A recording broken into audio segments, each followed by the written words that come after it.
RadioFire.com, of course, yours truly, Diamond K, in here. As always, thank you for joining me. TheDiamondKShow.com, RadioOnFire.com. And we talk to America through our digital broadcasts and social media content. We are a rising multimedia platform generating over 350,000 views per month through our audio and video streams from politics, breaking news, celebrity info, sports talk, pop culture, and more. Radio on Fire keeps our audience covered. So with that being said, let's dive into the second night of the RNC, the Republican National Convention, and the lies, the mistruths, the misleading statements that came out of this evening were not a surprise. But the fact that the American people continue to stand by, sit by, while the Republicans allow this type of propaganda on the airways, it is a bit ridiculous. The First Lady, Melania Trump, expressed sympathy for the families affected by COVID-19. But listening to some of the other speakers, you would think that the COVID-19 pandemic was over. The invisible enemy, as she called it, is something that she says has challenged America, but has brought its citizens together. I disagree with that statement. If anything, it has shown the difference of people in the Trump cult and other normal Americans. Her primetime address last night, she said that she had been moved in the way Americans have come together in such an unfamiliar and frightening situation. She said that Donald Trump will not rest until he has done all he can do to stem the invisible enemy of the coronavirus outbreak. There's a lot more that he could have done, a lot more. She also talked about the beautiful side of humanity. And, we're going to need a fact check. Make sure that these words were not lifted from someone else, like she stole the words of Michelle Obama in 2016. The First Lady spoke in the newly renovated Rose Garden, where Donald Trump was front and center in the audience to hear her remarks. And people have talked about the distance not being 6 feet that the doctors recommended. But I mean, we can't expect the president to go by any of those rules. Mike Pompeo was speaking from Jerusalem on an official visit to the Middle East. And he definitely, justifiably, has been condemned for an inappropriate breach of decades of diplomatic precedent.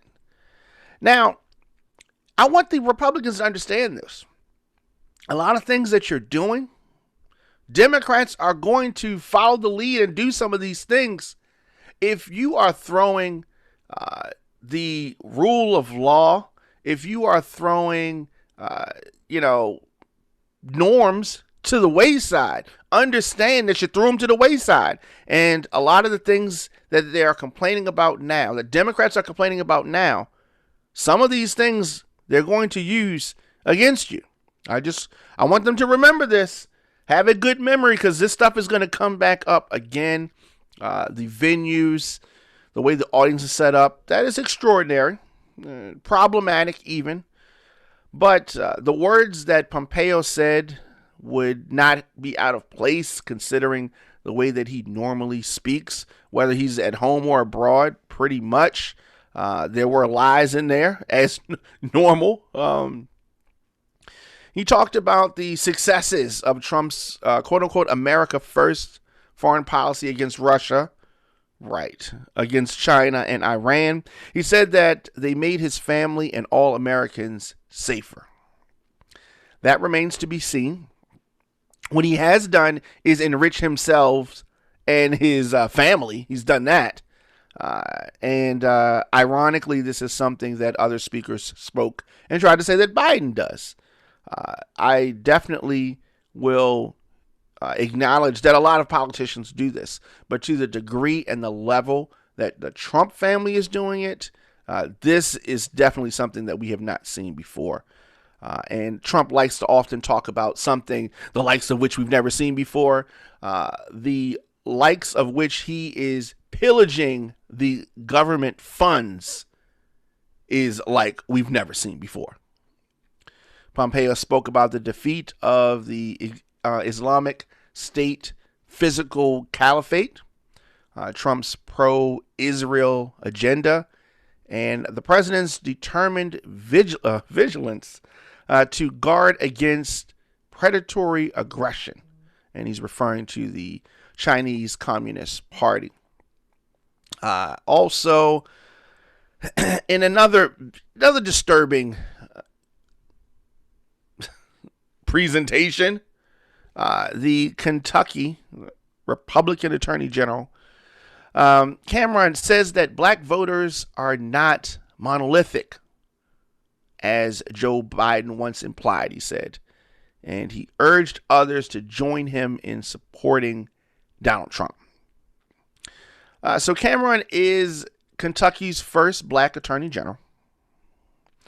And he said directly in the camera in his appeal to black voters voting Republican, he said, "Mr. Vice President, look at me. I'm black. We are not the same, sir. I am not in chains. My mind is my own. And you can't tell me how to vote because of the color of my skin." So because the policies, and this is the propaganda, because the policies of Republicans have historically hurt black Americans, they have been voting for Democrats. That is why.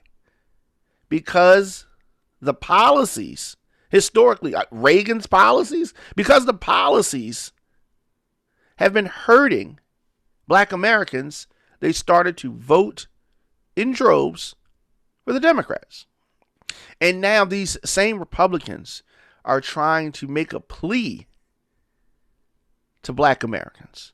And they're using the try something different, what about this, as a way when Republicans have done nothing but try to hurt black Americans. And whatever Democrats were elected, the Republicans did their best to put their thumb on their on the scale, the foot on their throat, and hurt them. And now these same Republicans are trying to act like, oh my gosh, try us. We just came along day before yesterday. We don't have a history of being bad. And they have to go back to Lincoln, as far back as Lincoln. Whenever they start talking about the good Republicans, they got to go back to Lincoln. We're the good Republicans in the last 100-some years, right? And they don't exist for the most part, as far as championing black people. But they'll put these tokens up, like Kentucky's Attorney General put up tokens. And while we're talking about Cameron, who is definitely suspect and under public scrutiny for his mishandling of the shooting death of Breonna Taylor. Let's understand this guy is the one who has refused to file charges. This guy wants you to listen to him. This is the one that we're supposed to listen to. He mentioned Breonna Taylor briefly, but not in terms of the outcry over black deaths at the hands of the police that has fueled months of demonstrations, marches, and some violence. He said this: "It was Dwight Eisenhower, a future Republican president, who said, Democracy is a system that recognizes the equality of humans before the law. Cameron said that whether you are the family of Breonna Taylor or David Dorn, these are the ideals that will heal our nation's wounds. And Dorn is a 77-year-old black retired St. Louis police captain who was shot and killed by a looter during the protest that followed the killing of George Floyd. So the circus continued. The lies continued through night 2 of the RNC convention. The president continued to host contradictory demonstrations in the White House. Right? He hosted a naturalization ceremony that aired during the RNC. 5 new U.S. citizens, hailing from Bolivia, Lebanon, India, Sudan, and Ghana, were given their citizenship and welcomed to the great American family. Acting Homeland Secretary Chad Wolf administered the oath to those 5 folks as Trump looked on, trying to use these people as props. And, you know, these are people that are from what he called the S-hole countries, but he wanted to use them for this to make it seem like he's fair and welcoming and honest, which he is not. But the charade continued, the lies continued, on and on and on. And just to talk about some of the lies, some of the deceitful things, and we're going to get into that in a moment. Just tuning in, listen to Diamond K, RadioFire.com, TheDiamondKShow.com. Of course, new episodes drop daily. However you're listening to this, hearing this, hit the subscribe button, hit the like button. On Spotify, we are The Diamond K Show. Make sure that you follow us. So, Secretary of State Mike Pompeo claimed that President Trump has held China accountable for covering up the China virus, the administration's racist and loaded term for the coronavirus, and allowing it to spread death and economic destruction in America and around the world. That's what he said. For the most part, this is false, a lie. Now, some members of the administration, including Pompeo, did criticize the handling of this and criticize China in the beginning, early on, for this, right? Trump, however, has repeatedly praised China and Xi Jinping, the leader of China, in the beginning, repeatedly. And, talked about how they handled the outbreak and also repeatedly downplayed the seriousness of this disease in the country. Whether it was live, whether it was on Twitter, and in other comments, he consistently downplayed it.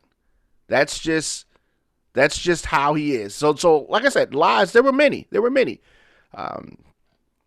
Some other ones,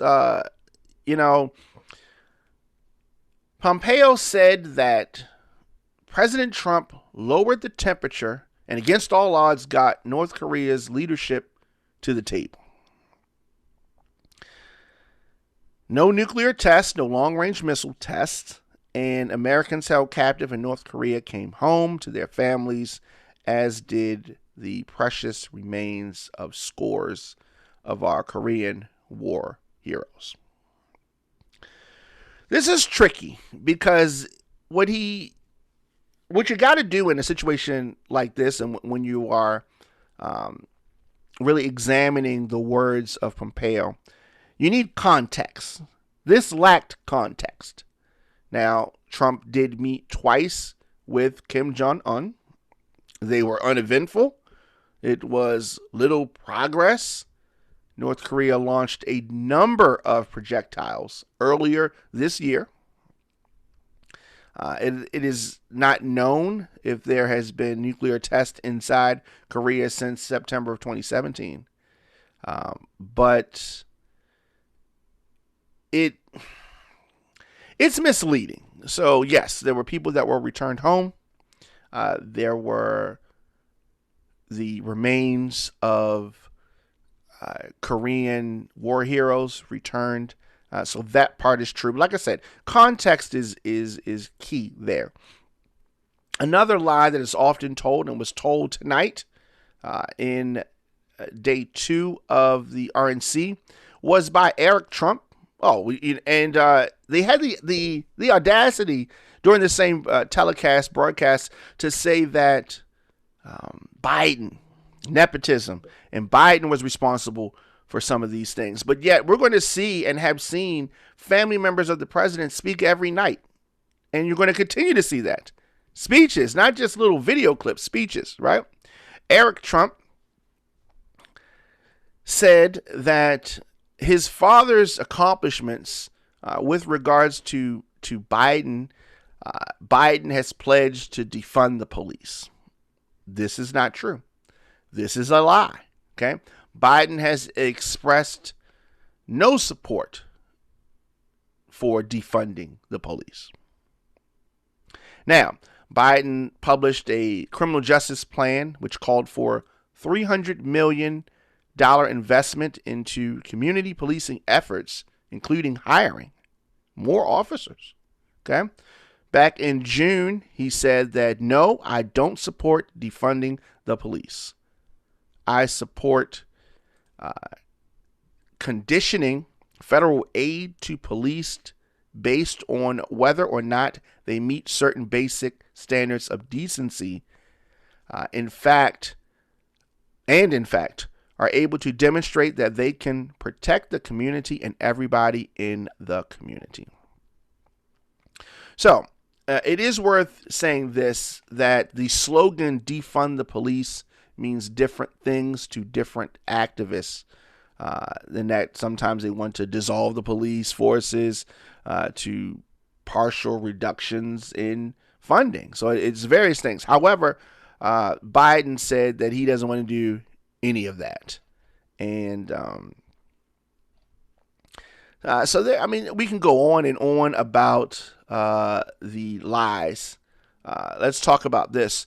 A big lie, that Trump inherited a economy in recession. We were not in a recession, but White House economic advisor Larry Kudlow claimed that President Trump inherited a stagnant economy on the front end of recession from the Obama administration, and added that the Trump White House rebuilt the economy in 3 years.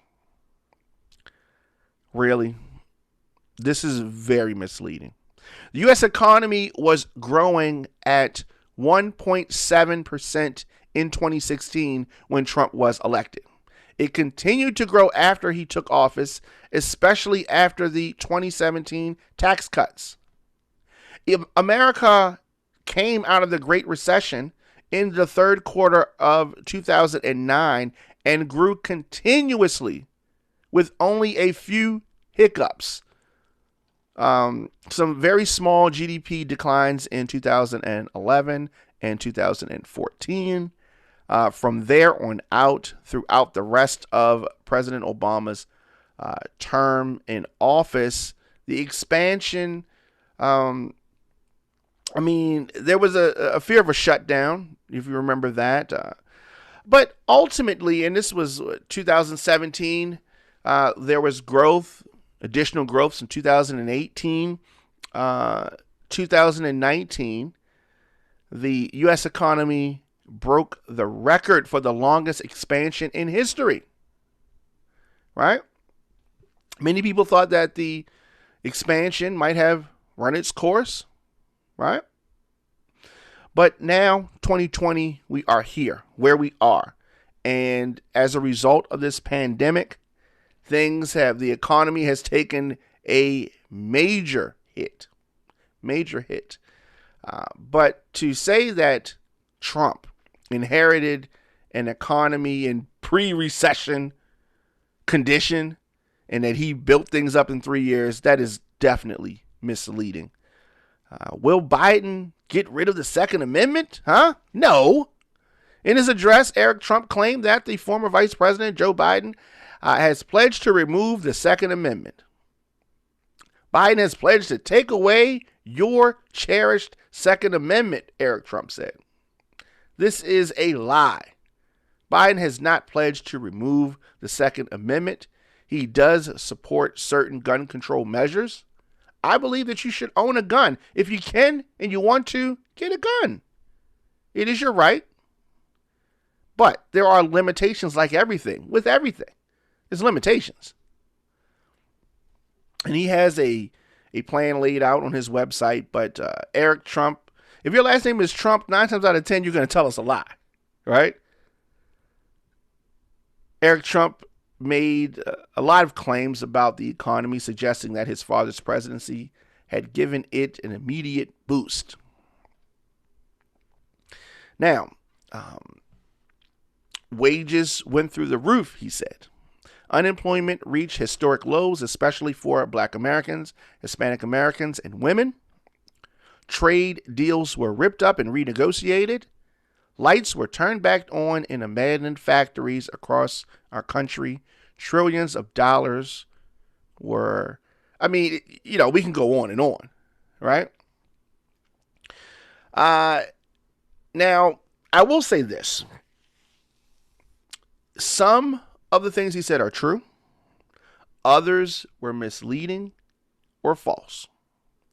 But as frequently is the case, they mix some truth in with blatant lies, and then you get just a big gumbo of things.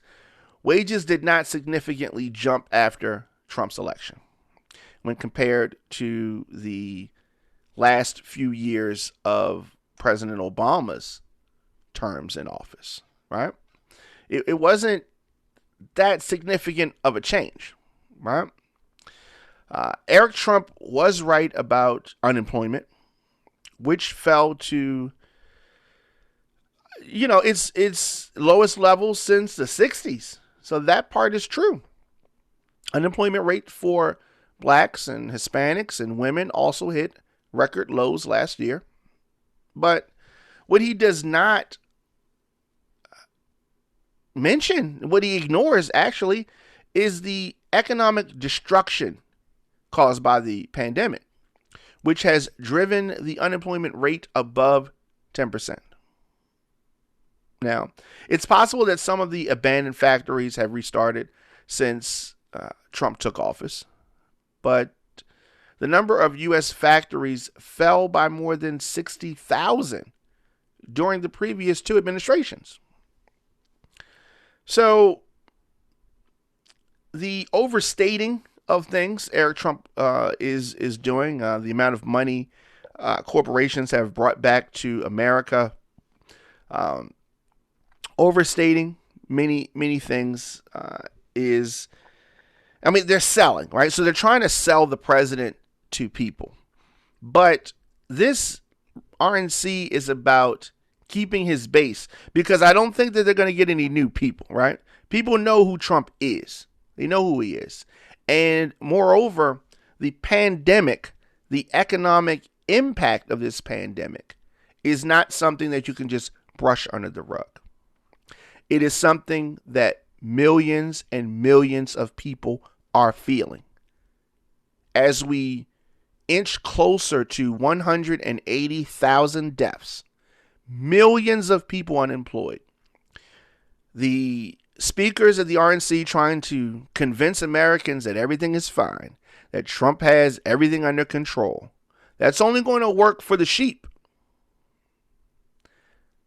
The rest of the Americans that see things for what they are not going to be confused or misled by this Republican propaganda. Let me know your thoughts in the comment section. Instagram, Facebook, Twitter, LinkedIn, TikTok, at The Diamond K Show, at Radio on Fire. Of course, I will be back 7 p.m. tonight for the program. There is some breaking news as it relates to what's going on in Wisconsin, and we will be talking about that. You can advertise your product. Connect your message with our engaged audience of over 350,000 listeners and viewers per month. RadioonFire.com/advertise is where you go to get started. You can also follow The Diamond K Show on Spotify or your favorite podcast network. New shows drop daily. Radio on Fire, TheDiamondKShow.com.